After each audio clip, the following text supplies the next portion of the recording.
آیا تو به حال از پارک شهر نو کابل دیدن کرده اید و آیا زیبایی آن را به چشم دل دیده اید؟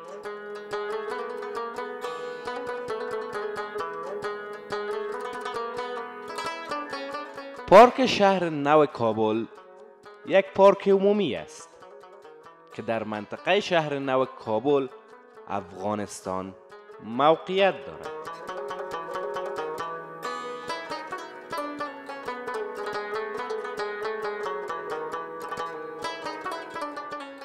این یکی از چندین پارک فضای باز اصلی کابل است که توسط پادشاهان افغان در قرن 19 ایجاد شده بود.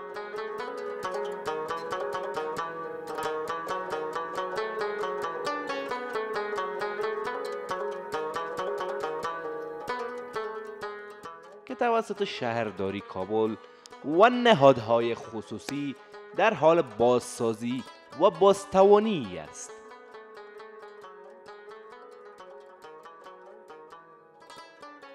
در اطراف این پارک همچنان ساختمان‌های تجاری و مغازه‌های کوچک قرار دارد.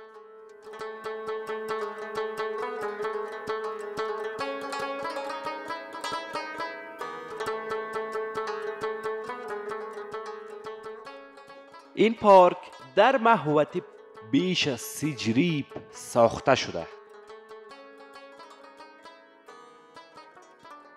که در داخل محوطه پارک یک سینمای مشهور به نام سینمای پارک وجود داشت و یک فاتحه خانه نیز موجود بود.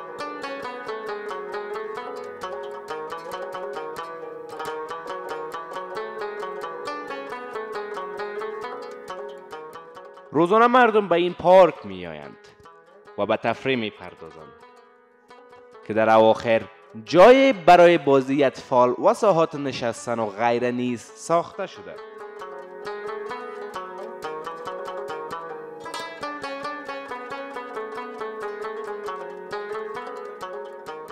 کسانی که به اینجا برای تفریح می آیند زیاد نظافت را مراعات نمی کنند، اما شاروالی کابل برای بهبود پاککاری، حفظ و نگهداری این پارک توجه لازم را در نظر گرفته است.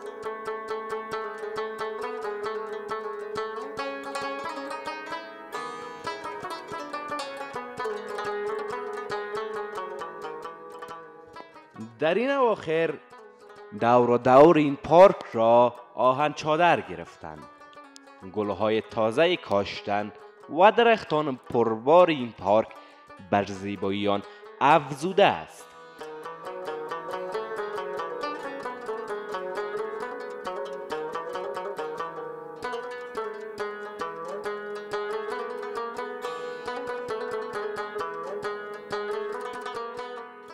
جوانان به خاطر آرام کردن ذهنشان به این پارک می آیند و ساعتها را برای برقراری تعادل بین مغز و قلب صرف می کنند.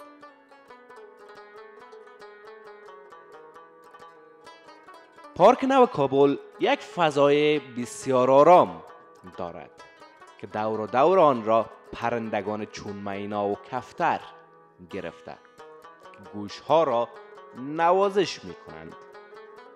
این پارک به زیبایی شهر کابل هم افزوده و از نامزدترین پارک های کابل و افغانستان می باشد.